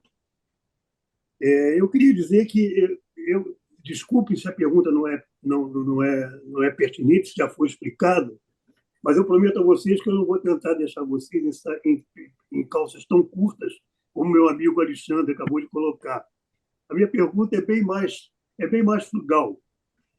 Eu me recordo que em 2022, lá na MB, a gente recebeu uma consulta de uma situação que, se não me falha a memória, Roberto, foi um encaminhamento do Conselho Regional de Santa Catarina sobre uma questão ao CFM, sobre uma questão de médicos diretores médicos que estavam sendo coagidos por autoridades policiais para entregar prontuários de pacientes. Não me recordo, foi em 2022, e se não me falha a memória, se eu estiver errado, por favor, me corrija, mas acho que foi o Conselho Regional de Santa Catarina que encaminhou o CFM. Bom, isso ensejou uma série de discussões, e eu confesso a você que eu nunca fui muito dado a essas leituras mais profundas de pareceres, de estatutos, nunca fui disso. Mas eu fui ler. E eu me lembro que o Conselho Federal de Medicina, na época, ele liberou um documento que ele determinava mais ou menos quais seriam as condições que o sigilo médico, que o médico deveria encaminhar o prontuário do paciente à autoridade policial. E se não me falha a memória, tinha, sob uma ordem judicial, sob autorização do paciente, Renato, me corrija, por favor, e sob, em caso que o médico estivesse respondendo a um processo judicial e isso fosse feito, e isso fosse usado para a sua própria defesa. E aí, os dois primeiros itens, eu acho que são muito claros. Mas o terceiro item, para mim, é um item que não me esclareceu muito bem. Até que ponto que eu, médico, que estou sendo processado por um paciente, por exemplo, posso encaminhar o prontuário do paciente a uma autoridade legal para me defender? Quais são os parâmetros desse encaminhamento? Que, se não me falha a memória, isso está escrito no parecer do Conselho Federal. Eu não me lembro agora o número do parecer, mas o parecer de 2022. Então, eu espero que essa pergunta não seja tão perturbadora como a pergunta do Alexandre. Eu acho que não é. Mas eu queria ouvir a opinião de vocês. Muito obrigado mais uma vez. É um prazer e uma honra ouvir vocês mais uma vez falando sobre um tema tão, tão importante para todos nós. Muito obrigado. Um grande abraço, Hilton. Obrigado pelo convite.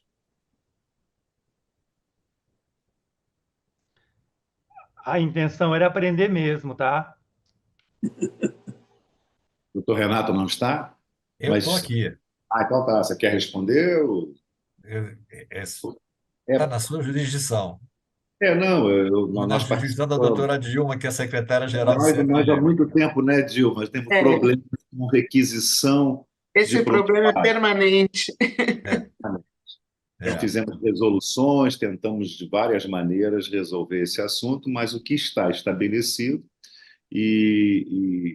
doutora Dilza, por favor, me corrija ou acrescente o que puder, mas desde a minha época, desde muito tempo, que a gente sempre definiu que somente ao juiz é que a gente entrega.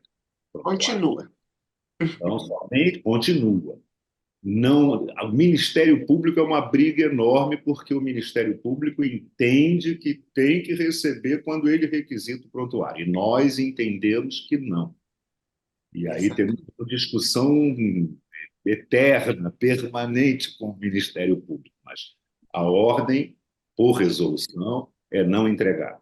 E muito menos, com todo o respeito que nós temos às autoridades constituídas, muito menos ao delegado de polícia. E o que aconteceu em Santa Catarina, o médico, diretor técnico do hospital, que se negou a entregar ao pedido do delegado de polícia, foi algemado, colocado no camburão e preso, fichado, colocou os dedinhos lá. E isso nós fizemos uma campanha enorme em todo o estado, procuramos a Corregedoria de Polícia, tudo para impedir isso, porque não somos obrigados, somos depositários desses prontuários, dessas informações de pacientes, e não podemos cometer crime porque um delegado de polícia assim solicitou. Então, com todo respeito, nós vamos negar, e essa é a orientação. Mais alguma coisa, Dilza? É isso? Não, é isso. Continua exatamente assim, doutor Roberto. Veja que a resolução 1605, a 1605, no artigo 4º, ela dizia que o prontuário é endereçado ao perito judicial. Sim. Os magistrados não gostaram e o artigo 4º da 1605 foi revogado porque os juízes querem que os autos, o processo, o prontuário, sejam entregues a eles, juízes. Lembra disso? Lembro. Me permita, Renato, só acrescentar, porque houve uma época, e eu vivi essa época no Conselho, que nós entendíamos que o prontuário em si não teria nenhuma serventia para o juiz, que era um meritíssimo juiz, advogado com formação, mas que ele não saberia entender o que estava escrito no prontuário. E então argumentamos e fizemos a resolução colocando que o juiz deveria nomear um perito, então seria o perito do juiz, o perito judicial, e passaria as informações que fossem relevantes ou importantes para o deslinde do caso. Mas houve uma reação por parte do Poder Judiciário e fomos obrigados a rever, mas sempre preocupados com o sigilo. E os juízes disseram, mas nós também somos obrigados ao sigilo e isso não será mantido independente da solicitação ou requisição do Conselho para que fosse mantido o sigilo, porque seria uma obrigação também deles já garantida. Então, essa foi a questão, mas então só se entrega para juiz. Agora, Monsenhor, perdão. Só mais um comentário que, infelizmente, recentemente, tem um relato também de uma médica ter sido presa que se recusou a entregar o prontuário e foi presa, foi camburão. Então, isso acontece com muita frequência. Tá? Então, infelizmente, isso continua. E a orientação é sempre ligar para o Conselho Regional da sua jurisdição, que praticamente todos eles têm um sistema da assessoria jurídica, já fazer a intervenção e comunicar ao Conselho Federal imediatamente também. Então, nós temos que estar muito atento acontecendo isso, oferecer toda uma assistência ao colega que agiu corretamente e foi preso. Então, essa é a orientação geral. O senhor Aníbal Gil está com o braço levantado. Estou, mas eu acho que não sei se o adiantado da hora permite eu fazer uma colocação. Claro. Posso, caríssimo Renato?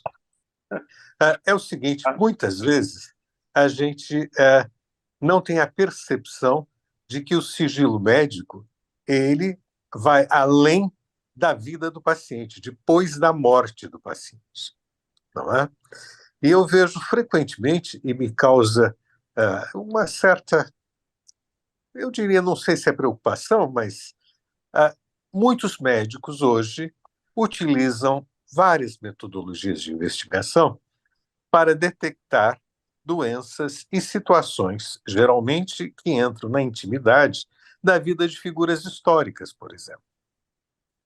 Que, por mais que sejam históricas, elas têm direito à sua intimidade, não é?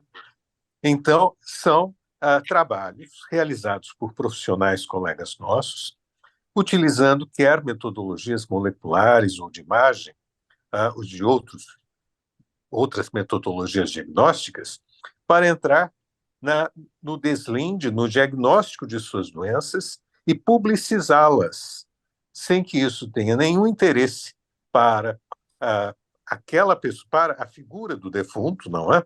Por mais histórica que ela seja. E geralmente entrando na intimidade daquilo que é alguma coisa, eu diria, sagrada da pessoa, independente da pessoa estar viva ou morta. Eu estou colocando isto porque no momento em que o paciente morre, às vezes as pessoas acham que a família tem direito, que todos têm direito à entrada no prontuário, etc. Tal. Mas o compromisso médico fundamental é em relação à pessoa, aquela da qual ele recebeu as informações e conhece a sua intimidade. É simplesmente a questão do sigilo, da manutenção do sigilo pós-mortem. Perfeito. Perfeito. Você só me permita, Renato, mas é em relação ao doutor Zílio, César Zílio, que ele falou de usar o prontuário, o médico usar o prontuário para a sua defesa. E é verdade, porque o médico é denunciado e ele tem o direito de requisitar o prontuário para mostrar que ele agiu corretamente, que anotou.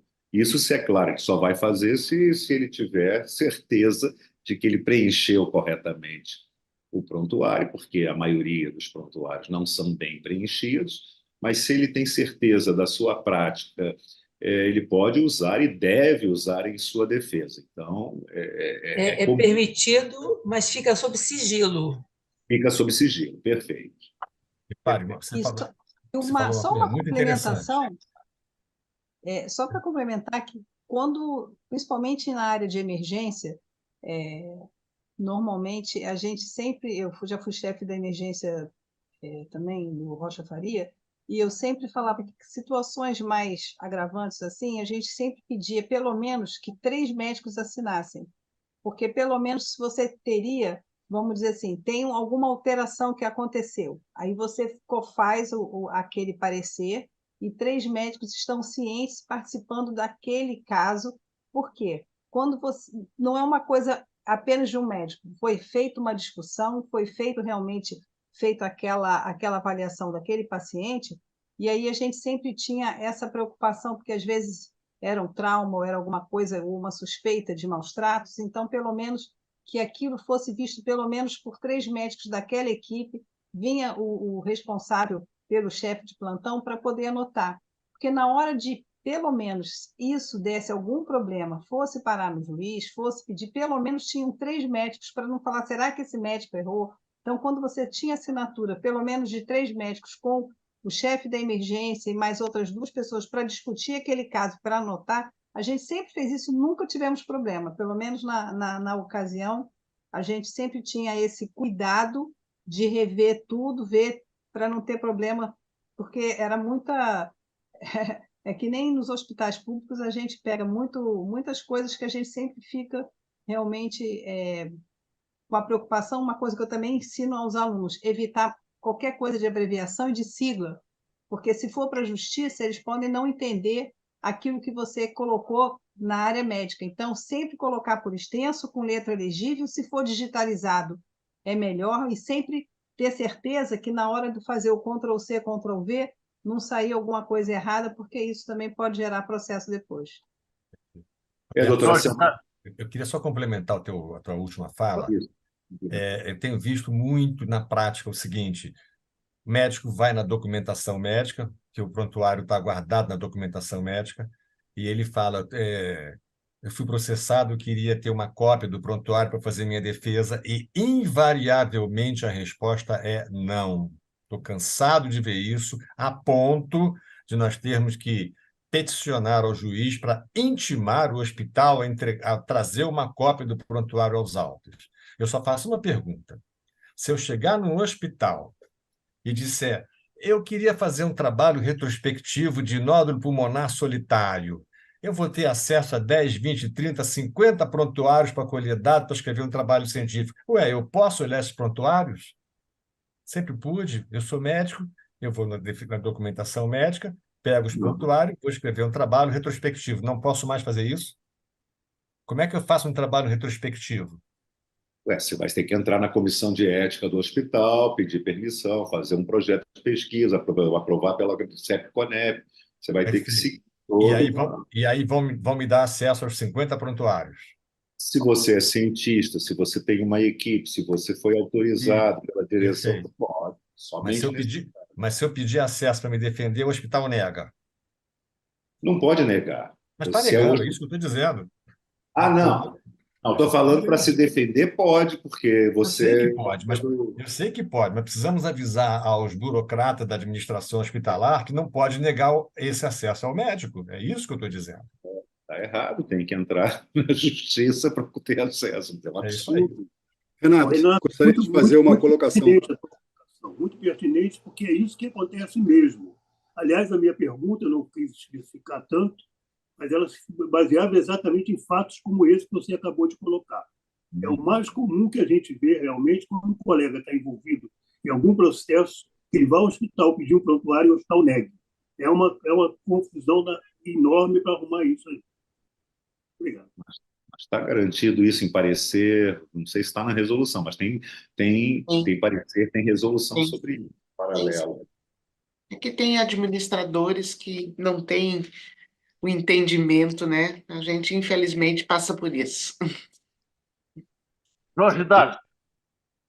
Bom, presidente Hilton, quero aqui parabenizá-lo, assim como também a toda a diretoria da nossa academia, pela escolha do tema que nós estamos hoje debatendo nesta sessão plenária. Acho de fundamental importância temas como esse fazerem parte das agendas das nossas sociedades, especialidades e das diversas academias existentes no Brasil. Nós temos que ter uma visão muito mais preventiva do que curativa nesses aspectos aqui abordados. Acho que hoje é fundamental.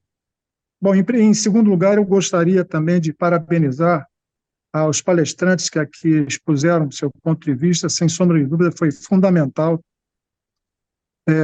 a participação de todos. E, na pessoa do Dr. Renato, eu cumprimento os demais palestrantes que contribuíram aqui para esse importante debate. Mas, como eu citei inicialmente, eu não vou fazer uma pergunta, eu vou apenas fazer uma abordagem que eu considero importante, já com a minha preocupação muito mais preventiva do que curativa. Eu entendo que hoje, com a evolução do tempo e com as mudanças do comportamento social, com a evolução do mercado predominando sobre a questão social, enfim, nós estamos vivendo hoje uma realidade que tem gerado uma série de distorções em vários campos da atividade humana. E a medicina não foge à regra. A medicina é uma das profissões mais criminalizadas ao longo da história, né? Todos nós sabemos disso. Se nós lembrarmos da antiguidade, nós vamos lembrar que os médicos que não tinham sucesso no tratamento das figuras da antiguidade, eles eram enterrados juntos com essas pessoas. Então, a medicina é uma das profissões mais criminalizadas e, portanto, essa situação, com a evolução do tempo, ela tem sido negligenciada pelo poder público, na medida em que nós temos hoje, nessa evolução, situações que acabam contribuindo de maneira,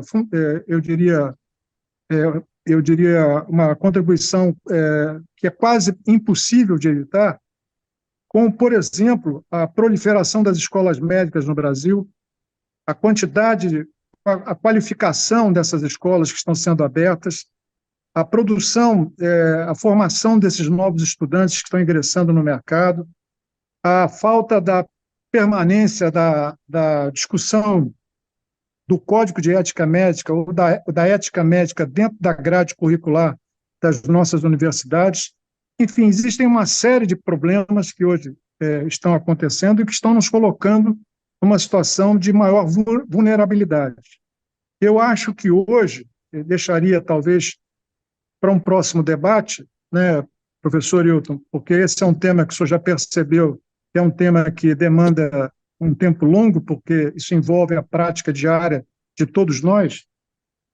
Eu tenho uma concepção que hoje está muito difícil o exercício ético da medicina, por conta de uma série de fatores que eu já até elenquei alguns, mas que existem outros que não teria aqui tempo de demonstrar, mas, sem sombra de dúvidas, eu acho que hoje a medicina vive um momento de extremo risco para o chamado exercício ético profissional. Eu acho que esse é um momento de extrema preocupação para todos nós que estamos em instituições não só de representação médica, mas também de entidades judicantes, como é o caso dos conselhos de medicina, e acho que é preciso pautar esse tema com maior intensidade. Eu acho que a gente tem discutido pouco, a gente tem ficado muito à mercê dos fatos que vão acontecendo e a gente não tem tido a oportunidade de interferir de maneira preventiva para evitar situações mais graves que possam acontecer com o nosso profissional médico no exercício da sua profissão. Eu deixaria aqui essa preocupação, talvez num momento que estamos praticamente encerrando a nossa sessão plenária, mas eu deixaria essa preocupação para um debate futuro, talvez, numa pauta futura que a academia, a diretoria venha a marcar, para que a gente possa introduzir outros temas, além do sigilo, que é fundamental, é sem sombra de dúvida um tema de grande importância, mas existem outros temas que agravam ou colocam em risco esse exercício profissional ético, e nós precisamos tratar como academia, como conselho, como sociedade de especialidade, como faculdade, todos nós temos essa preocupação e devemos estar sempre atentos aos fatos que estão acontecendo e tentar evitá-los, tentar sanar o erro na raiz, no nascedouro, coisa que a gente não tem tido facilidade de intervir. Essa é a minha colocação, professor Hilton. Obrigado, Jorge. Vou passar para a Lígia, que tinha pedido também. Acho que depois tem o Marcos. Já são 22 horas praticamente. Então, vamos lá. Rapidinho. Nessa linha da prevenção, não é? Quer dizer, a gente tem investido muito em habilidade, na graduação médica, né? Em habilidade de comunicação. Eu tenho certeza, se houver melhor habilidade de comunicação, a gente pode reduzir muito os problemas relativos a questões médico-paciente. E a outra coisa que eu tenho trabalhado muito nesse sentido é uma coisa que se chama cognição social. Quer dizer, é preciso que o aluno da medicina tenha uma boa cognição social, que a gente entenda a dúvida que está surgindo na cabeça do paciente. E a comunicação, para mim, quando eu dou aula, é difícil, é uma luta, os alunos não valorizam essa aula de habilidade de comunicação, quer dizer, a medicina narrativa tem várias disciplinas e muitos colegas brigando por isso, habilidade de comunicação. Eu tenho certeza que na linha que o Darcy falou de prevenção, chega antes do problema, essa é um bom remédio. Gente, parabéns, estou adorando coisas que eu não vivi e vejo como é difícil esse raio dessa nossa profissão, né? Valeu. Obrigado. Acadêmico Marcos, vai falar? Já tinha pedido a palavra antes. Marcos Brito, está sem som. Microfone, Marcos. Liberou? Liberou. Ok. Só em relação ao acesso a prontuário médico para pesquisa. Em 2012, houve uma mudança na legislação e mesmo para a pesquisa clínica, hoje é necessário uma aprovação do Comitê de Ética em Pesquisa. Isso. Então, o que acontecia no passado, em que a gente chegava num hospital e pedia o prontuário para pesquisa, hoje isso tem que ser autorizado pelo diretor do hospital e, dependendo do conteúdo, ele vai submeter a pesquisa clínica à Comissão de Ética em Pesquisa. Caso a Comissão de Ética em Pesquisa libere e o diretor avalize, ele vai ter o acesso ao prontuário. Caso contrário, não. Então, aquilo que acontecia no passado mudou em 2012. Perfeito. Obrigado, Marcos. Tem um colega chamado Silvio de Moraes que está querendo participar de alguma maneira. Silvio? Mas tem que abrir o microfone. Seu microfone está ligado. Eu também queria falar, hein? Hein? Eu também queria falar. Quem é? Mauro Pena. Ah, sim, Mauro. Então fala você, porque o Silvio... Pode falar. Posso? Pode. Assuntos extremamente interessantes, importantes, de nosso dia a dia, principalmente de quem já viveu longo tempo e esteve muitas vezes envolvidos com situações similares, e por isso eu me sinto recompensado por ter ouvido as exposições de hoje. Agradecer e parabenizar aos organizadores e expositores. Uma boa noite a todos. Obrigado. Mauro, muito obrigado. Silvio quer falar? Silvio de Moraes? Acho que não sei se ele está me ouvindo? Acho que ele não está ouvindo, não. Agora desligou. Pronto, pode falar. Silvio. Estão me ouvindo? Alô? Liga a câmera, Silvio. Liga a câmera. Liga a câmera.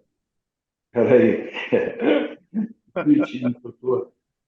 É que eu mudei o telefone porque eu estou aqui no plantão, aqui no Hospital Universitário Antônio Pedro, e Vamos lá. eu agora saí da sala aqui, da sala dos médicos. Eu sou cirurgião crâniofacial e realmente sou pesquisador, sou muito envolvido com esse assunto e permeia a área da ética médica. E, enfim, eu queria parabenizar a academia por essa brilhante noite. Essa sessão foi magnífica. E eu sou professor do curso de medicina da Universidade de Teresópolis, né?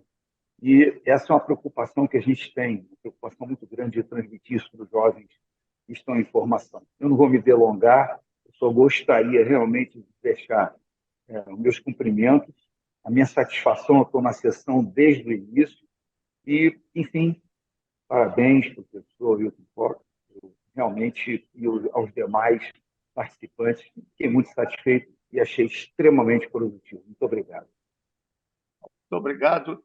Eu vou passar para o acadêmico Renato para encerrar, antes de eu encerrar definitivamente. Pode falar, Renato. Obrigado, presidente.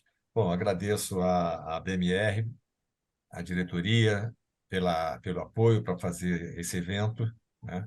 Acho que foi muito produtivo. Eu acho que, além de discutir aspectos de especialidade, ortopedia, radiologia, pediatria, é sempre interessante discutir essas outras coisas. Eu lembro que em 2019, 2020, eu dava aula na Faculdade de Medicina Estácio de Sá, para alunos de último período. A minha matéria era eletiva e chamava-se Aspectos Legais da Prática Médica. Apesar de eletiva, a sala enchia. Por quê? Medo de tomar processo. Aquela garotada no último período já ouvia a indústria de processar médico, etc. Então, eu acho que os tempos mudaram, como disse o Roberto Dávila, o mundo mudou, nós precisamos avançar mais nessa discussão desses temas. Não vou me alongar mais pela hora, agradeço. Estão todos de parabéns, agradeço a todos os participantes, os que mandaram pergunta, fizeram comentário, fizeram exposição. Devolvo a palavra para o nosso presidente Hilton. Muito obrigado, boa noite. Bom, já foi bastante valorizada a sessão, não é? Queria mais uma vez agradecer ao acadêmico Renato Batalha, a Vânia Coelho, quem foi que produziu a organização desse evento junto com ele, e aos palestrantes. Queria registrar a presença do presidente da Academia Brasileira de Medicina Militar, o almirante Carlos Edson, e, como não deu para falar, ele talvez, eventualmente, já tenha saído, mas queria deixar registrado isso. Acho importante que as academias se reúnam, não é, para que tenha mais gente para assistir, não é? Que os convites sejam, não marcar no mesmo dia as coisas, estou trabalhando um pouco nisso, porque isso realmente é desagradável. Assim, você marca um evento desses com certo tempo, avisa, informa, etc. Aí, 2 dias antes, aparece um outro evento e a pessoa tem que ir, e isso não vai poder participar da sessão. Então, eu queria deixar um agradecimento geral para todos esses que participaram. Nós tivemos hoje quase um recorde de presença, com 55 pessoas, não é? Mas, à medida que chega lá pela 1h30, mais ou menos, vai caindo o número de pessoas. Apesar do Botafogo estar jogando hoje, ele está 0-0, ainda não deu nada, saiu o gol aí, entendeu?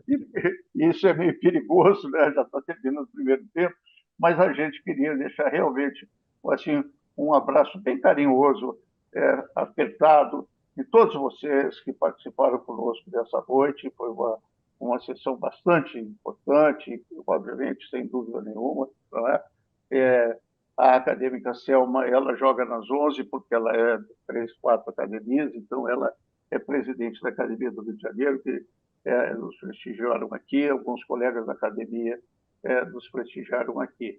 Tem ainda, bom, pensei que fosse, mas ela desistiu, então queria agradecer mais uma vez aqueles que também foram convidados e vieram, não pertencendo às academias que eu conheço, mas de qualquer maneira tem uma pessoa chamada Suzane, que levantou a mão agora, na hora que o Botafogo está quase fazendo gol, ela levantou a mão. Suzane, fale aí rapidinho. Desculpa, é só para dar parabéns, para dizer que isso também é super importante e que eu estou aqui fazendo as coisas e assistindo e que está tudo ótimo. Parabéns, tá? Boa noite. Tá, Lívia, nesse pedacinho, o Botafogo fez o gol, tá bom? Está 1-0. Então ótimo. Pode falar, Renato. Sim. Presidente, Fala, pode falar. O filho da acadêmica Suzane foi meu aluno na Estácio de Sá, o Pedro. Olha, eu lembro dele, foi nessa matéria. E eu esqueci mandar um beijão para a Vânia e também para a Regina e para a Milene e para a Isabelle, que sem elas esse evento também não teria ocorrido. E mais alguém quer dizer mais alguma coisinha? Só quero mandar um abraço para o Emílio Zilli, que fazia tempo que eu não via. Grande abraço. Tá bom. Nós vamos dispensar a acadêmica Vera Lopes, porque a Vera Lopes ela é a primeira acordada da madrugada. Ela, 3h30, 4h, ela já está mandando bom dia, né? Um bom dia bem adiantado, mas de qualquer maneira, ela agora abriu um sorriso ali, foi bom. Tá bom? Quer falar? Não, só estou firme aqui, estou gostando do tema, mas confesso que é tarde para mim. Tá bom, então. Veja, na próxima terceira semana agora de março, nós teremos uma reunião também que eu, particularmente, achei bastante interessante, porque será coordenada pelo ex-presidente acadêmico Mauro Pena, e será sobre os animais participando da reabilitação de seres humanos. Acho que também será um tema bastante interessante para a gente discutir. E eu acho que também isso inclui, obviamente, a parte de leis, de recomendações das nossas leis brasileiras em relação a isso. Acho que será um evento que eu gostaria de contar com todos vocês também. Tá bom? O Alexandre quer falar mais alguma coisa? Bem rapidinho. É só para pedir ao acadêmico Renato Battaglia que ele divulgue no grupo os cursos de pós-graduação em Direito Médico que eu tenho interesse. Muito obrigado. Bom, então, Davi, mais uma vez, boa noite a todos e muitíssimo obrigado por todas as falas. Não vou dedicar ao assunto que eu não entendo, mas eu gostaria de agradecer muito, que foi um aprendizado e foi uma discussão de bastante interesse para todos nós. Muito obrigado. Obrigada. Muito obrigado.